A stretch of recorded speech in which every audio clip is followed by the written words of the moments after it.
आ ही गया जब भगवान ने मानव रूप धारण करते हुए जन्म लिया। बाहर घना अंधेरा था और घनघोर वर्षा हो रही थी। ऐसे लग्न में भगवान ने धरती पर अवतार लिया। देवकी को 8वें पुत्र रत्न की प्राप्ति हुई। देवकी और वसुदेव दोनों ही अपने 8वें पुत्र को देखकर चकित रह गए।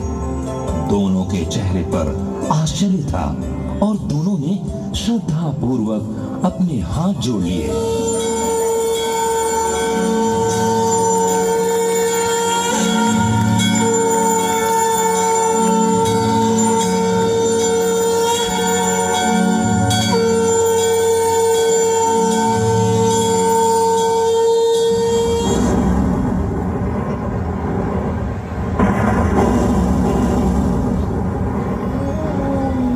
हे प्रभु, आपने पृथ्वी की रक्षा हेतु ये जन्म लिया है, पर आपके जन्म का समाचार सुनते ही कंस आपकी हत्या करने आ जाएगा। हे प्रभु, आप हमारी रक्षा करें, पर उस दुष्ट कंस की दृष्टि आपके इस दैवी रूप पर नहीं पड़नी चाहिए।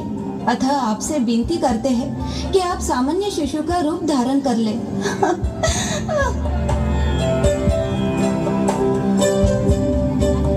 हे मेरे माता पिता, आपके कष्ट के दिन अब समाप्त हो गए। धरती माता ने लंबे समय तक राक्षसों के कुकृत्यों को सहन किया है।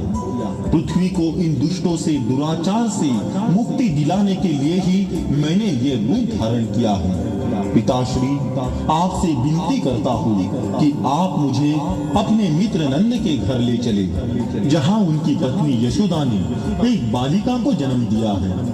उस बालिका को यहाँ ले आकर मुझे यशोदा के बगल में सुला दे।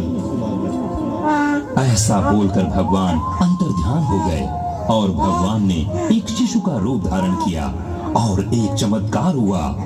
वसुदेव और देवकी बेड़ी मुक्त हो गए। कारागार के द्वार अपने आप खुल गए। वहाँ के सैनिक गहरी निद्रा में सो गए और ऐसे समय वसुदेव उस बालक को लेकर नंद के घर चल पड़े।